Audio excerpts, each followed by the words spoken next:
Mesdames et messieurs, bonsoir. Bienvenue dans ce journal sur l'Aïda Brest. Il est exactement 19h partout en Côte d'Ivoire. Voici les différents titres qui dominent l'actualité. Le ministre de la Santé, de l'Hygiène publique et de la couverture maladie universelle a suspendu plusieurs structures de santé ayant agi en violation des dispositions réglementaires. Éducation nationale, la ministre Mariatou Koné a procédé au lancement officiel du site web dédié aux états généraux de l'éducation. Et pour terminer, sport, Mariam Dao Gabala, présidente du comité de normalisation de la Fédération ivoirienne de football, a rencontré le chef d'État ce mardi 26 octobre. Bienvenue dans ce journal.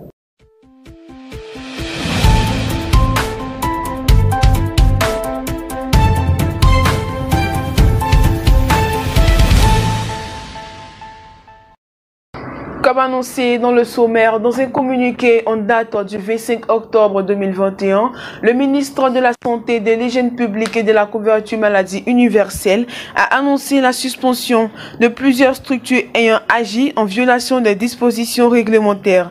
Des faits relatifs à la tenue arnachique de campagnes foraines d'ophtalmologie moyennant de l'argent, sans autorisation du ministère de la Santé, de l'Hygiène publique et de la couverture maladie universelle et en violation des dispositifs légaux en la matière impliquant vos différentes structures sont fréquemment observés dans les différentes régions sanitaires du pays. Centres de santé, privés et publics, établissements scolaires et espaces commerciaux.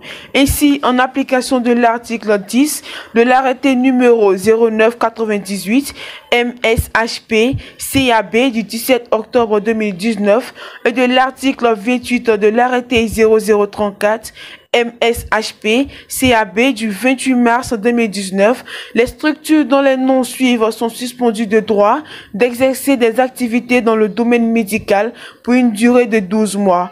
Ils sont au total 22 structures concernées par cette mesures. Du côté de l'éducation nationale, selon les articles antérieurs, nous avions révélé qu'en janvier 2022, les comités de gestion des établissements scolaires COGES recevront une tranche du financement que l'État les doit.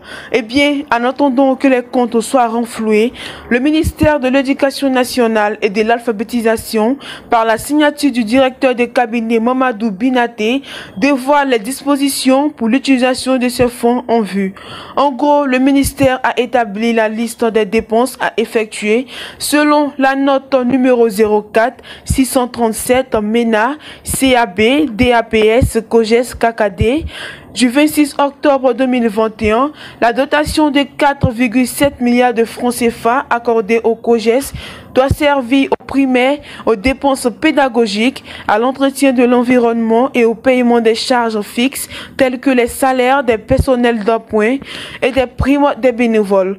Au secondaire, c'est quasiment les mêmes rubriques, à savoir les charges fixes, l'environnement et les charges de fonctionnement des bureaux exécutifs. C'est au lieu de noter que cette manne financière est la bienvenue, mais le délai d'approvisionnement des comptes semble à notre avis trop lointain, car la rentrée étant effective depuis le début septembre 2021, les chefs d'établissement et les présidents de COGES ont du mal à remplir leurs devoirs par faute de moyens. Toujours dans l'éducation nationale, la ministre de l'Éducation nationale et de l'alphabétisation, Mariatou Koné, a procédé ce mardi 26 octobre 2021 à Abidjan au lancement officiel du site web des États généraux de l'éducation nationale EGENA, www.étatsgénéraux-éducation.ci, destiné à recueillir les contributions des acteurs et partenaires du système éducatif pour la construction d'une école performante et excellente. La ministre a saisi l'occasion du lancement de ce site web dédié aux États généraux de l'éducation pour inviter l'ensemble des populations à être des usagers de cette plateforme qui est une opportunité pour faire des contributions réelles et constructives afin de rendre plus performant le système éducatif ivoirien. La ministre a rassuré tous les Ivoiriens et partenaires du système éducatif national que les résolutions des EGENA seront bel et bien appliquées pour le bonheur des enfants de Côte d'Ivoire. Il s'agit surtout, à travers ces projets, réformes et actions, de tendre vers l'objectif d'une école inclusive, d'équité, de qualité et de mérite marquée par la transparence afin de hisser la Côte d'Ivoire au niveau des meilleures nations du monde en matière d'éducation. À travers ces assises nationales, avec la participation de tous les partenaires directs et indirects du système éducatif ivoirien, nous voulons co-construire un pacte social durable en faveur d'une école centrée sur la réussite des élèves et l'appropriation des valeurs de la République. En plus des contributions virtuelles, des rencontres physiques sont prévues dans les 31 régions et 14 districts du pays, ce durant 6 mois, pour recueillir les contributions qui vont faire briller qualitativement l'école ivoirienne.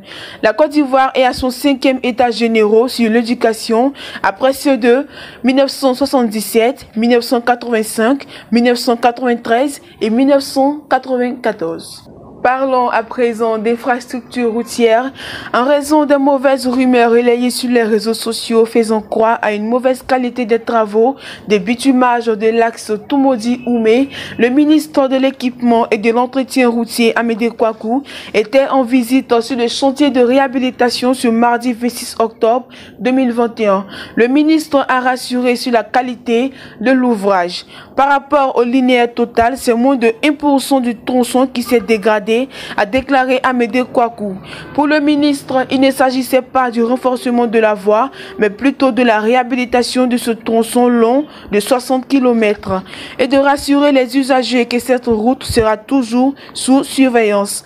La réhabilitation de ce tronçon permet aux populations de rallier Toumoudi à Oumé en 45 minutes contre 2 heures ou 3 heures auparavant. Il a indiqué que le projet pilote qui consiste à réhabiliter les routes ivoiriennes permet de tenir sur 5 ans avant un éventuel renforcement des voies.